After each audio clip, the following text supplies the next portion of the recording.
The Golden Cage. Why do I feel empty when I have everything? Author Vahid Zekavati. Copyright VMZ Production. Introduction. If you are reading these words, you have undoubtedly heard that suffocated voice within, that painful whisper that says, something is not right. It doesn't matter how hard you've tried, how much you've achieved, or how deeply you've engrossed yourself in the daily grind, a hidden regret, a profound inadequacy, and an existential loneliness have taken root inside you. This book is not for comfort. It is to wake you up from the slumber woven by society, family, and even yourself. Come, let's confess. We are all animals who sought a free farm only to find ourselves in a golden cage. The shocking truth is that your suffering is not a personal defect. It is a shared human pain. This book is designed to hit that exact nerve, to permanently pull you out of this futile cycle. Wake up. You are running out of time. Chapter 1. Is this my life story, or am I just playing a role? You wake up every morning wearing a mask, don't you? The mask of success, the mask of happiness, the mask of everything is fine. This is a universal confession, one we dare not utter in public, but which descends upon us like a sledgehammer in private. You know the version of yourself you show the world is a thick filter over your wounded soul. You ran for years, striving to reach that ideal summit, but when you arrived, you found no one was home. The ache of your emptiness is a manufactured pain deep within your subconscious, which knows your life is merely the repetition of others' aspirations, not your own reality. Admit that you are playing a character in someone else's script, and this performance is slowly killing your soul. Why does a hungry void scream in your gut when you have seemingly reached the peak? Because we were deceived. We were told happiness lay in having, in the big house, the high-paying job, the admiration of others. Like Boxer and Animal Farm, you worked with all your might, chanting, "I will work harder." But now you are as exhausted as the animals on the farm, with one difference. The pigs of your farm are seated in your own mind. Those who sold you the illusion that you must be a perfect image to be worthy are the same merchants who profit from your brokenness. Understanding this is the first waking shock. You are not defective. The world around you is defective for forcing you to pretend. I know you want to escape this role. You are searching for the true self hidden behind all these defensive layers. Our shared suffering begins here. We seek liberation, but every day we tie a new chain to our feet. You cannot live authentically until you confess the life you have is not your reality. To be free, you must first break out of your safe yet suffocating self-made shell. You must see that your fear of judgment is the wall blocking your path to genuine happiness. Be ready for the curtains to fall, letting the light shine into the darkest corners of your being. The solution is simple, but its execution requires courage. Rewrite the rules of your personal farm. If you want your life to be real, you must become its author. The first practical step is this. Every day, for just 5 minutes, sit and confess to yourself, without any censorship, who you are and who you are not. This is like opening an old wound. It hurts, but it is the start of the healing process. Do not be afraid to see the ugliness, the weaknesses, for your truth is hidden in this very darkness. We want to pull you out of the orbit of imitation. You are not a faded copy of anyone. You are a rare original. To execute this solution, you need a safe space. This book is that safe space. As you read, you are making a pact with your subconscious. Every night before bed, stand in front of a mirror and utter one naked truth about yourself, even if it is bitter. This small act conditions your brain to believe that the truth, even if painful, is safe. You are ready to fly out of the cage. Chapter 2. Why do good people always suffer? Look at yourself. You are a good person, yet all the world's pain seems to rest on your shoulders. This is the deep question that has pierced your soul, making you doubt the fairness of the world. It is a shared heartbreak. Why, the more I sacrifice, the more I am exploited. Like Boxer, the strongest and most dedicated animal on the farm, you spent your life helping others and upholding principles. But in the end, the very people who relied on you sacrificed you. This is the terrible shock you must confront. Accept this hard truth. The external world does not see your goodness and sacrifice. It sees your boundaries. When you constantly override your needs to keep others happy, you are subconsciously signaling to them, I am less valuable, and I can be exploited. This is a harsh psychoanalytic law. The more you sacrifice yourself for the comfort of others, the more your intrinsic worth diminishes. Your suffering stems from seeking external validation, not internal self-worth. You must distinguish between genuine kindness and compulsory sacrifice. Genuine kindness flows from an overflowing soul that has first filled itself. Compulsory sacrifice, however, comes from fear of rejection, fear of loneliness, fear of not being seen. This fear is the bait that pigs and humans have used throughout history to control dedicated individuals. You have felt this too. After a great deed, instead of peace, a feeling of emptiness consumes you, because the action was driven not by love, but by duty and fear. Now is the time to break this cycle. Practical step: practice saying no. Saying no to an unreasonable request, no to an excessive expectation, no to spending time with people who drain your energy. This may initially feel like a great betrayal to yourself and others, but in reality, it is the greatest gift you can give yourself, the reclamation of self-respect. This respect is the lost power that will help you stop being a victim. To implement this strategy, you must train yourself to hear your inner voice before the external one. Every time someone makes a request, pause. This pause is the spark of awakening. Ask, does this action drain my energy or give me energy?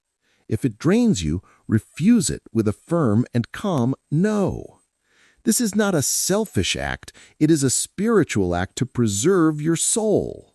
By doing this, you teach others how to treat you and prepare yourself to be worthy of the life you desire. Chapter 3. Why does everything fall apart at the last moment? How many times have you lived this scene? You go right to the brink of success, everything is going well, and suddenly a small mistake, an odd decision, or an unexpected event shatters everything. You too have felt this deep pain, as if an invisible force doesn't want you to be happy. These last-minute failures are not just accidents. They are a recurring pattern and a shocking truth about your subconscious. You are your own biggest saboteur, because your brain is programmed for survival in suffering. Let's admit it, you are accustomed to suffering.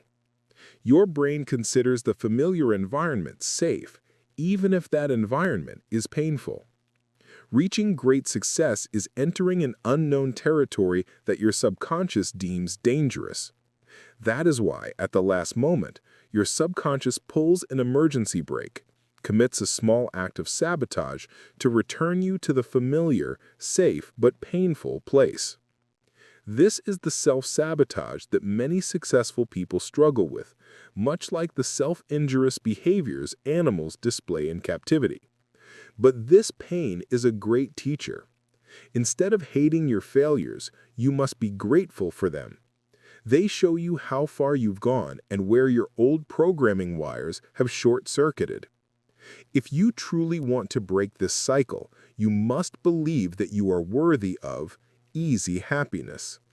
Until you believe in your subconscious that success and peace are your natural state, not a temporary reward, this internal destructive force will continue its work.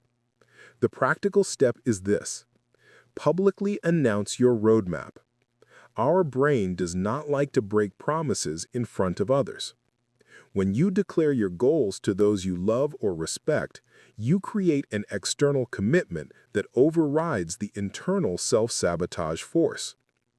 Also, break down your big goals into very small steps. Instead of focusing on the final goal, the danger zone, focus only on the first step, the safe zone. Implementing this solution requires a philosophical shift in perspective. Instead of viewing success as one grand project, see it as a small daily discipline. Have one small victory every day and record it. This record sends a powerful signal to your subconscious. I am a successful person who finishes what I start. Over time, this habit replaces old self-sabotage patterns with a powerful new one, preparing you for bigger steps. Chapter 4. Is life just the way it is, or am I too much of a dreamer? This question is the double-edged sword of your existence. One side says, be realistic, life is hard and you must surrender. And the other screams, I was born for something greater. You too have experienced this civil war, the conflict between what is and what should be. Society has taught you that big dreams are only for fools. They want you to be preoccupied with the mundane and survival because a tired, disillusioned person is easier to control, just as the farm animals were constantly promised a better world. But the truth is that dreaming is the only real escape from reality. A human without dreams is a biological machine, not a living soul. Orwell showed us how the pigs killed the spirit of the revolution by controlling and distorting the ideals. Your current suffering is that you allowed others to mock your ideals and reduce them to the mundane. You no longer know where your dreams end and the expectations of family and society begin. This disorientation is the most painful kind of captivity. So come and boldly confess that you were not born for minor comfort. You were born for great change, even if that change only happens in your inner world. You must rewrite your ideals, not with the pencil of fear, but with the pen of conviction. The only way to break this imposed reality is to build an inner reality that is stronger and more beautiful, one that no external force can tarnish. This action transforms you from a victim to a creator. The practical step is here. Write down the 10 forbidden dreams of your life. Write down those aspirations that seem so grand and unrealistic that you don't even dare to think about them. This is the first step towards legitimizing the prohibited subconscious part of your mind. Then take a small step, a very small physical action towards one of them.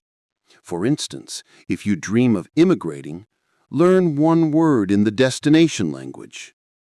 To implement this strategy, you must practice hearing the moment of internal judgment. Every time a voice in your head says, "You can't," immediately replace it with this phrase, "I choose to do it, no matter how long it takes." This verbal substitution creates a shift in your neural wiring. By focusing on small daily actions, you prove to your subconscious that big dreams are a combination of 1,000 small actions. This path guides you toward true freedom. Chapter 5. Why can't I get rid of toxic memories and people from the past?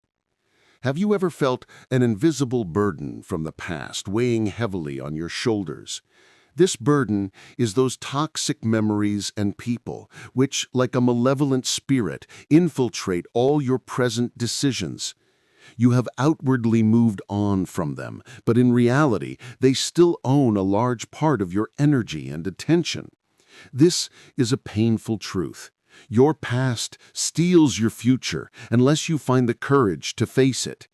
You were like the farm animals who years later still talk about the initial rules and old ideals, even though they have been completely distorted. We must confess that we humans are masters of holding on to old pain. We think that by holding on to anger and hatred toward those who hurt us, we are protecting ourselves, but in reality, we are chaining ourselves.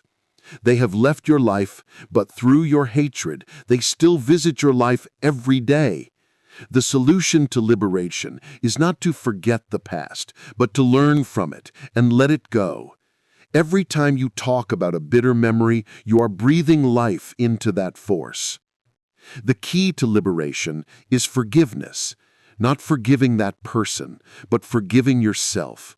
Forgiving yourself for allowing someone to mistreat you. Forgiving yourself for the mistakes you made in that relationship or situation. Until you forgive your inner self, your hidden guilt keeps that memory alive to punish you every day. This internal suffering is a subconscious form of punishment for past errors. The decisive practical step? The letter you never send. One night, in private, write down all the anger, pain, and unspoken words in a long letter addressed to that person or that memory. Do not censor a single word. Perform this as a complete purging of the soul. When you finish, read it aloud to yourself so your brain understands that the conversation is over. This is a psychological ending to that chapter of your life. After reading, burn or shred the letter. This is a powerful symbol to signal to your subconscious that you have physically removed that toxic energy from your life. This liberation is not for them, it is for you. Through this symbolic act, you reclaim ownership of your past energy from your subconscious and free it to create a new future. You must choose that starting today, your soul will no longer be leased to the bitter memories of the past. Chapter 6. If I can't please people, am I unlovable? This question is the root of our deepest psychological wounds, the need for external validation that has turned us into puppets. Like many of us, you have spent your life trying to look good in the eyes of others, constantly checking their faces to see if they approve of your performance. This means you have given your worth to their hands. This is a game you always lose because it is impossible to please everyone. You must accept this hard truth. If everyone loves you, you are probably making a big mistake. People who are authentic, assertive, and honest are bound to displease some. If you are constantly shape-shifting to fit the expectations of your environment, you are essentially betraying yourself. This need for approval is how we were conditioned from childhood to be obedient and controllable, exactly the method dictatorships use to control the masses. In reality, Your fear of being unloved is a fear of being authentic. Authenticity is costly, and its price is losing people who only loved the filtered, obedient version of you. When you overcome this fear, you realize that those who exit your life because of your true self were never meant to be on your journey. True lovability comes from within, from the complete acceptance of yourself, not from external approval. The practical step is here, the 1% rule of authentic selfishness. Every day, perform one small action that is entirely selfish and done only for your own happiness. This could be not buying something for someone else and buying it for yourself, or spending time alone doing something you truly love. This small action sends a powerful signal to your subconscious. My needs matter and must be prioritized. To implement this strategy, you must practice turning off others' opinions of you for a few hours each day. You cannot live simultaneously by others' opinions and by your own truth. The moment you decide that one specific person's opinion no longer matters to you, you have taken a huge step toward freedom. This means you are breaking out of the cage of dependence and preparing to let your authentic light shine without needing anyone's approval. Chapter 7. Who am I, and what is my true purpose in this chaotic world? This question is our inner search engine, the relentless pursuit that brought you to this page. In this noisy, information-overloaded world, you have lost the sound of your own voice. You want to know, beyond your job title or the role you play, who are you, really?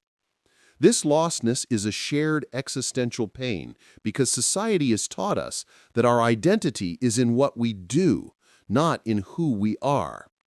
You too have felt the pain that if you lost everything tomorrow, nothing would be left of you. The truth is, you don't have a single grand purpose that you will find suddenly overnight. Your purpose is a continuous inner discovery, a guiding light, not a final destination. You must accept that your purpose is not in doing, but in being. Your purpose is the thing that compels you to rise, even on the darkest nights, and this is deeply connected to shared human suffering. You must understand that your pains are your greatest guides. The suffering that compelled you to read this book is the portal to your purpose. Your purpose lies where your greatest talent alleviates the greatest pain of others. The more you heal your own wounds, the better you can see and heal the wounds of others. This cycle is the deep meaning of life. The practical step is here. Reverse gratitude journaling. Instead of writing what you are grateful for, write down the most painful challenges you have overcome. Next to each challenge, open a new column and write, what skill, lesson, or insight did I gain from this pain that I can now teach others? This action converts your suffering into capital.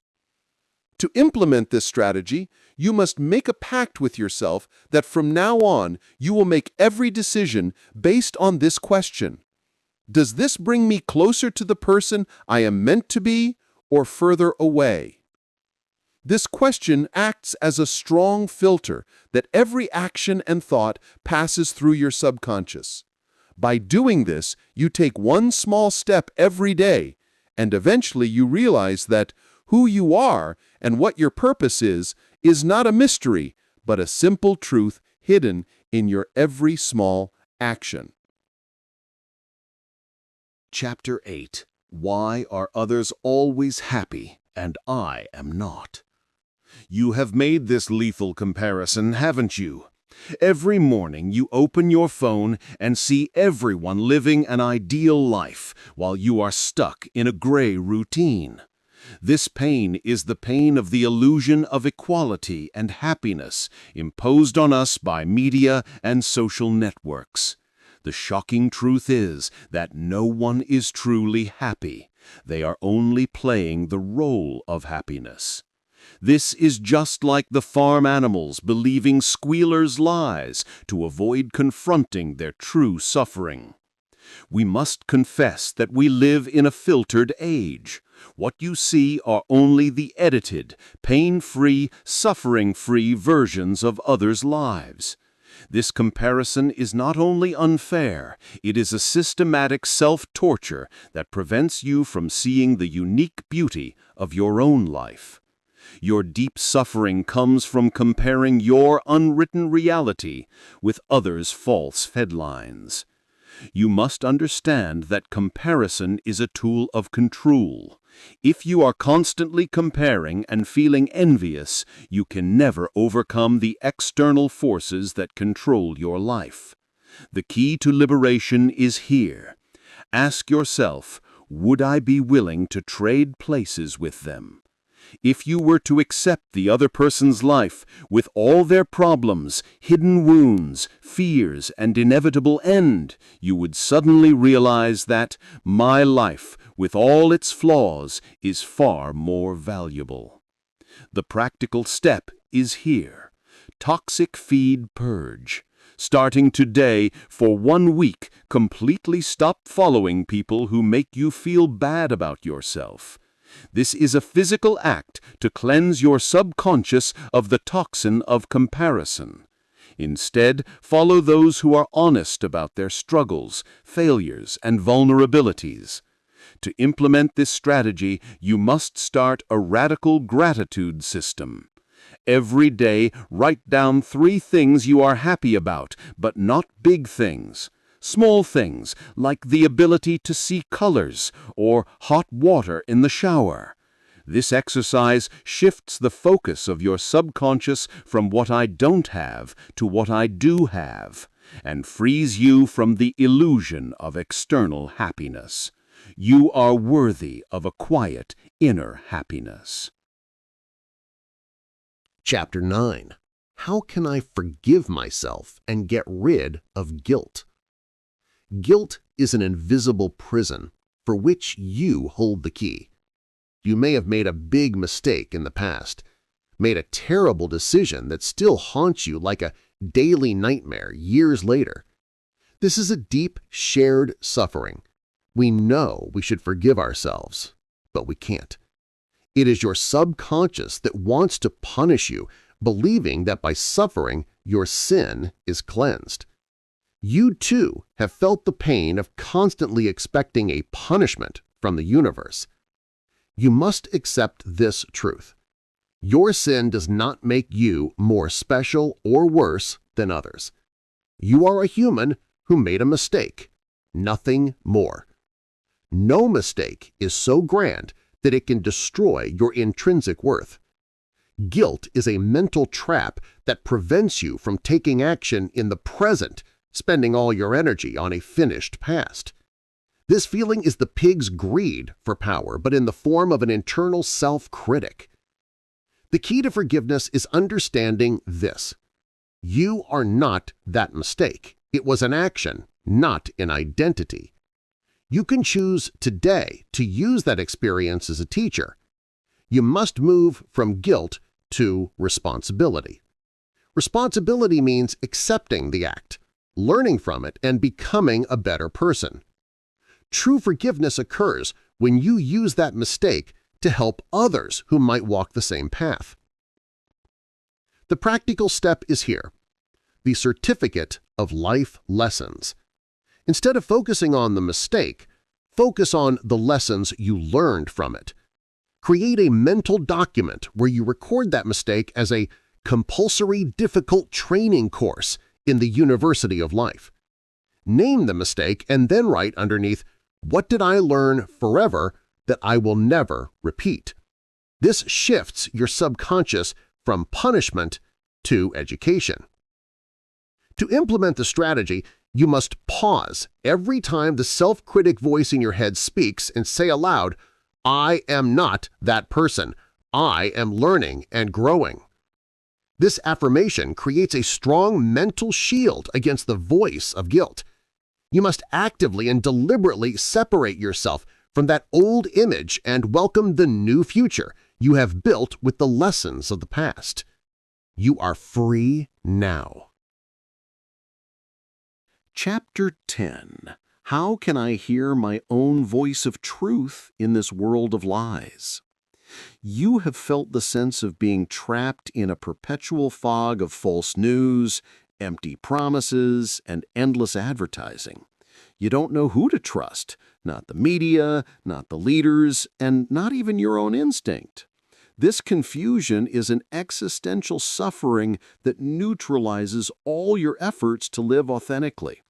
You want to know the truth, but the more you search, the less you find. This is the condition that occurred at the end of Animal Farm, where the animals could no longer distinguish between man and pig. The shocking truth is, the truth is not outside of you, it is within you.